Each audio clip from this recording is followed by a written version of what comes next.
out of that, we got it. So we continued, had the chances, but we couldn't convert. So to me, I mean, it was a good game. As you said, the intensity was very high, right? And Tania coach Prosper Natogo Munkomo D on the game. Now, Oshane so kwa matches awa boni na no.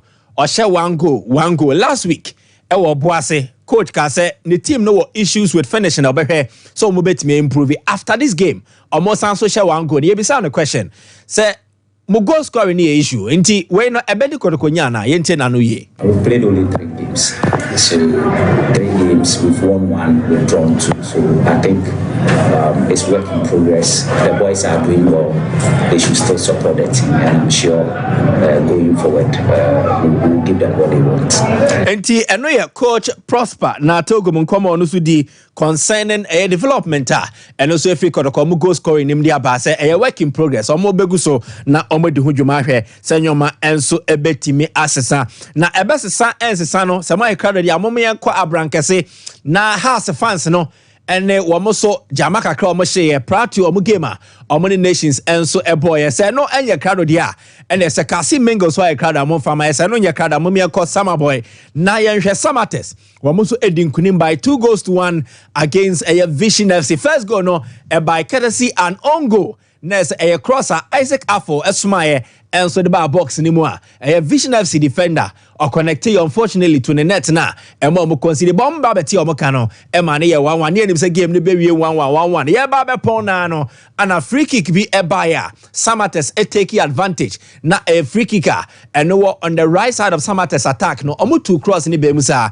and a Michael Lefson edin the Tibo bo anymore. A koko to buma Samates a winning game no by 2-1. Samates omo head coach Nuruddin Amadou on the results and also to me PM odin come chem say Vision for no wo ye players bia na omo ye new team there nanso omo modern no e ade e konkan yentie no this is a new team however we are very motivated and only anything to lose if or lose Bankobo 1-1 and now draw and win a big news. Very, very tough. And T and Nuruddin Amadou Nkomo D and so at the farm now also didn't come out to us be on say the team no almost finishing and no more last season no there is something missing. I said this season and Tessa yentie nensem no okay no. Finally now attacking front for one reason or the other. Because we still haven't got the finishing last year you won. Yeah, no, you know the number you about 4 time and then come on you bet so now you about details no and so the amount but away from there still I was summer boy Vision FC coach Nanajiman and also Kasaye on the results the team ninya I was summer boy.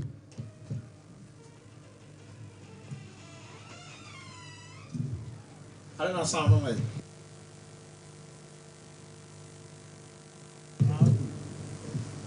I think we're going to go. We would never go out on the top 4. Yeah, for sure. Now we've played the champions themselves.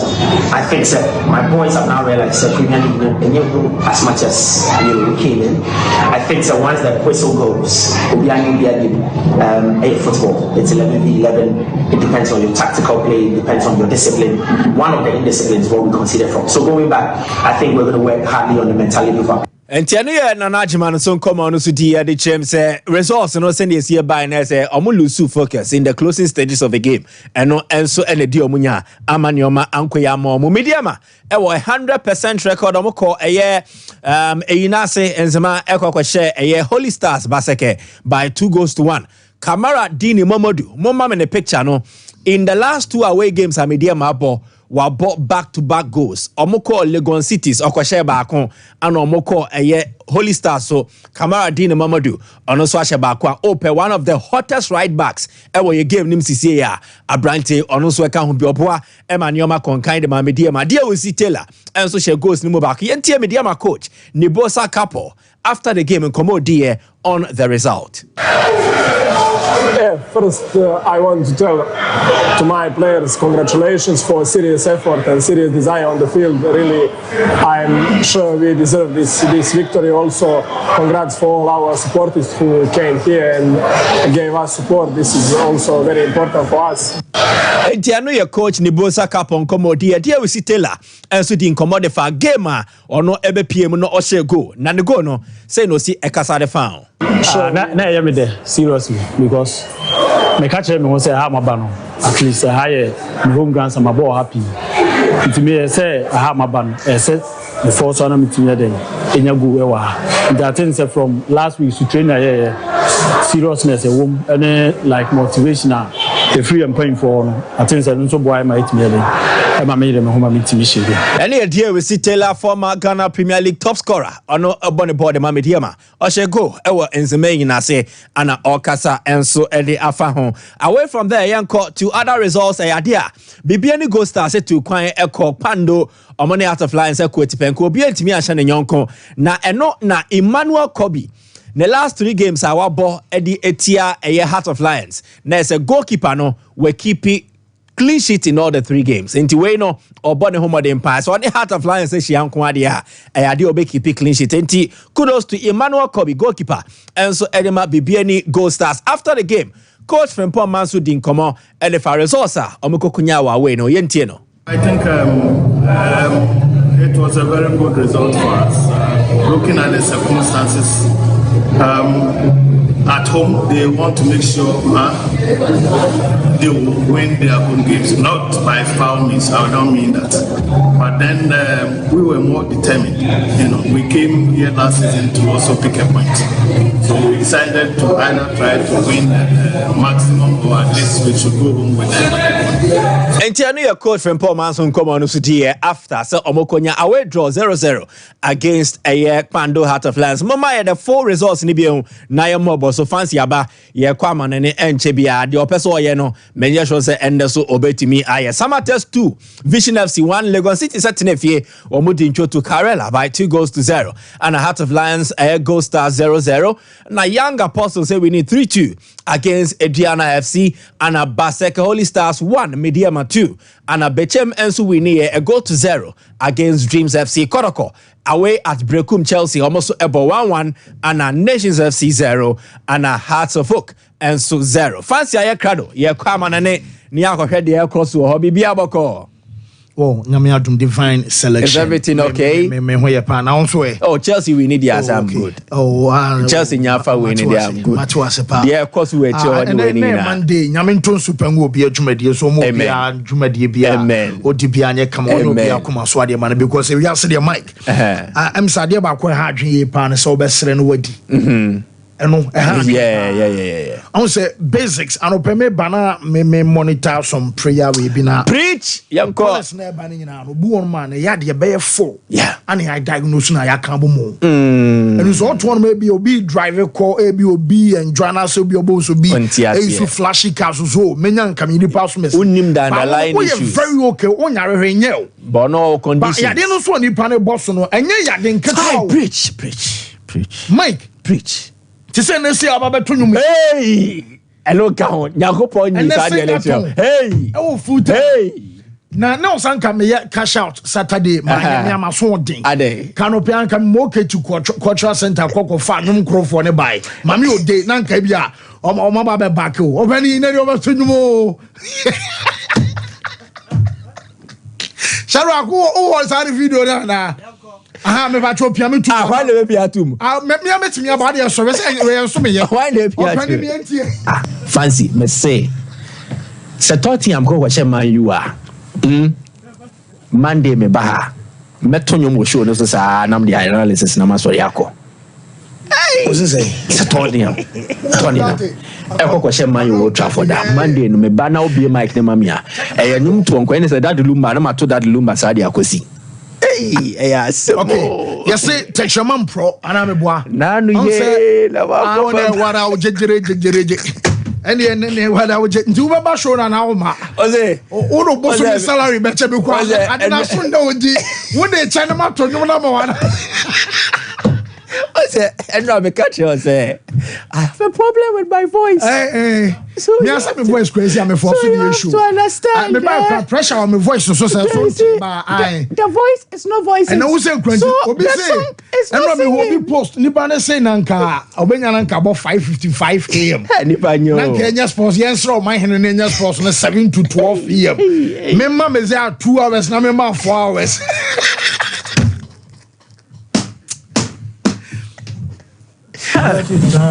It's Ugarte time. No, what just say? Yeah. Oh, okay. It's Ugarte time. Yeah. Oh, okay. It's Ugarte time. Yeah. Yes, and the oba is all be any. Oh, TV there, me come out. We just say me here. And I boss will hold you. Who will be can go for me community time. Medima funya me. What shall I say? Must I baby? Yeah, the best I told you was out to. Who you request me? I'm not was a normal request. And I mean your request, bro, 100. Oh wow, hello, be hard, dear. Obviously, after the unpaid that the Lumba bill. Remember to Michael Jackson trailer. Okay, and it's trailer. Wow. Hey, Nibanyo.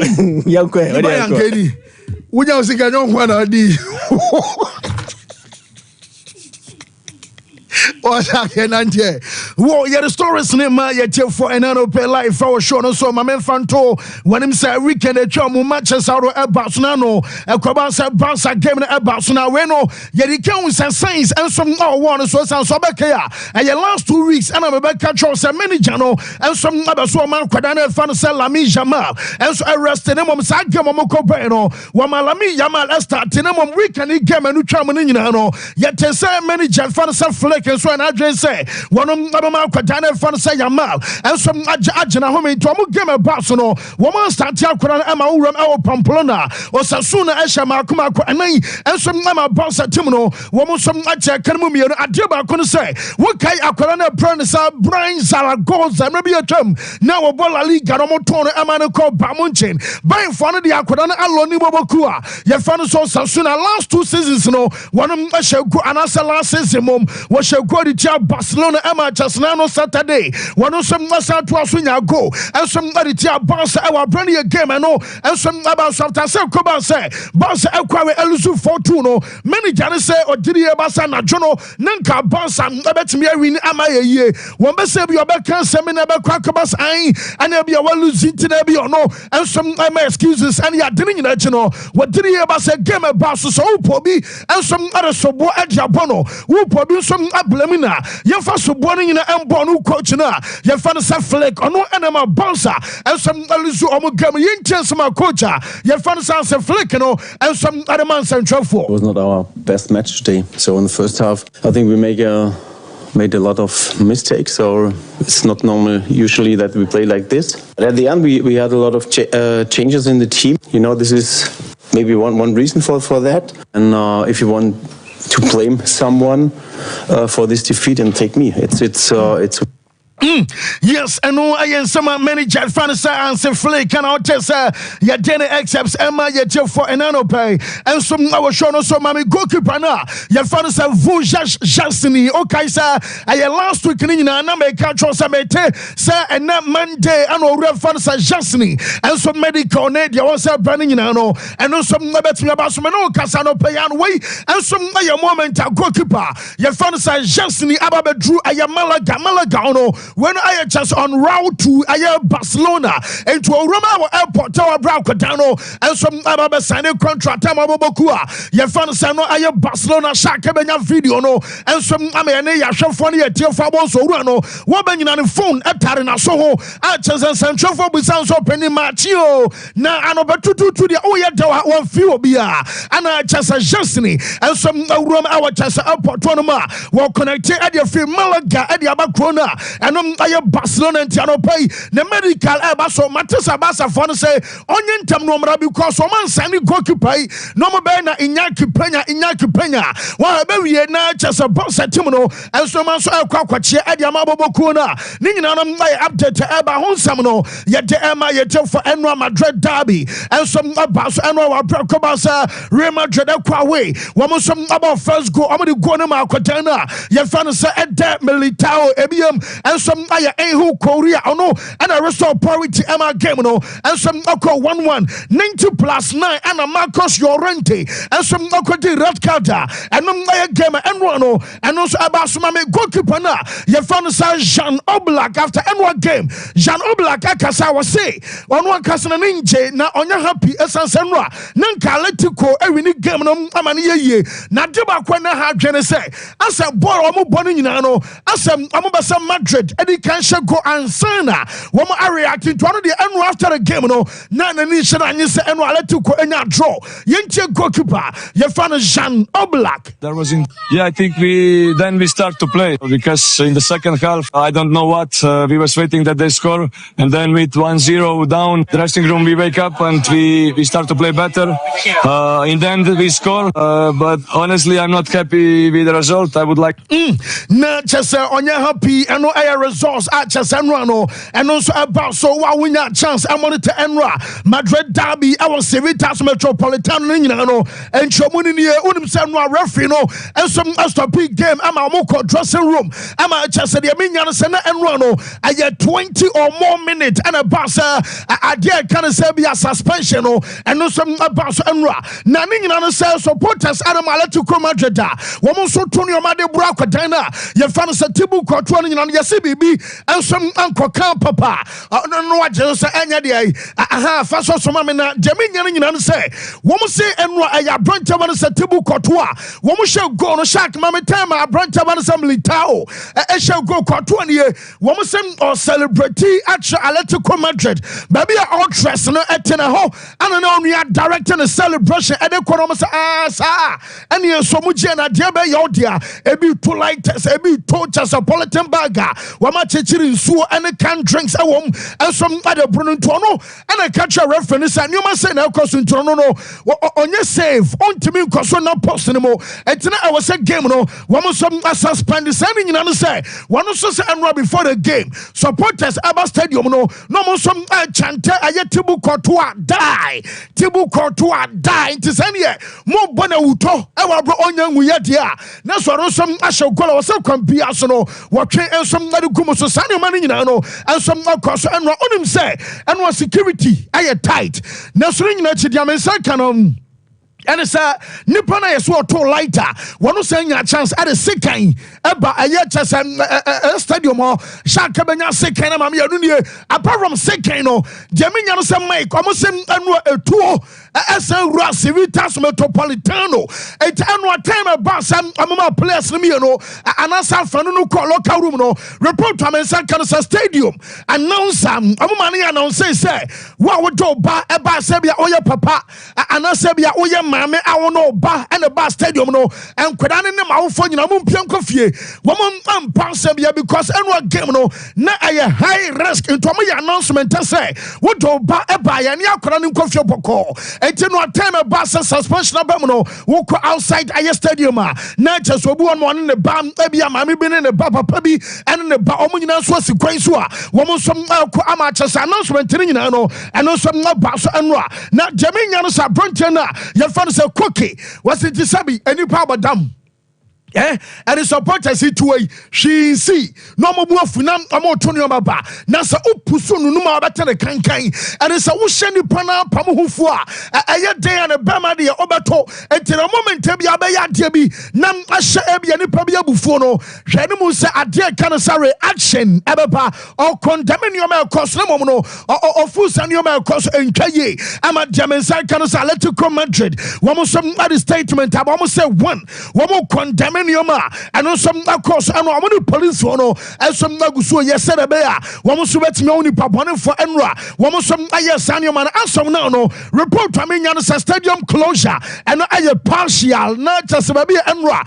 One more to Tonio, Metasabia 2-game ban, partial closure, and I said, 3-game ban, one more some Sabet Miaka, and no I update about on something, yet the Emma yet for big game about so, and some our Germany Bamuchin and Babakua, Yafana Leverkusen Massa, and the Omomo Casa Vincent Company, 8 million Germany in Amsa by now, Masha Sam, I revise it, Muno, Unumsa Gamer, and about so from a go down. One more some Abate Emma Gamma 1-1. One more game, Anna Granny Jaka. Yes, on one Casado Kotu Casa, are you happy? Say, Omugamo born and I don't know. One more some draw Yinti some Katana, Yafana side Granny Jaka, our Sinakai, and some Adama Leverkusen, Adaman Central 4. I mean, like a football, you want always to win. Don't misunderstand me, but of course we had an opponent today where it was very good.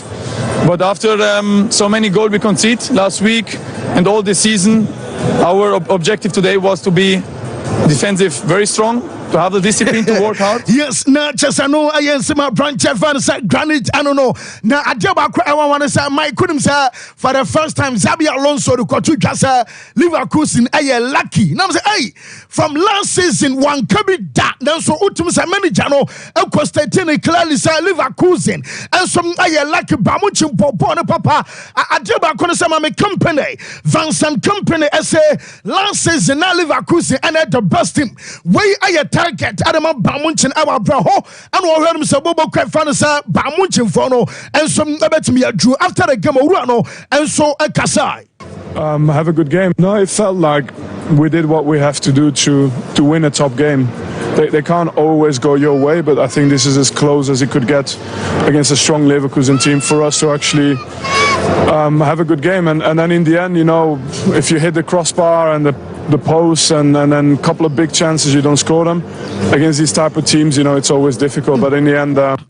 Yes, I know, Manchester, I will fear and Sunubabakua. Your father said Tottenham, almost so game about Anra. Woman some 3 goals to 0 Aquatana. Your father Brennan Johnson about first goal. Your about 42 minutes and Bruno Fernandes, and some Aquina red card and shark situation. It's a someone else or beyond opinion.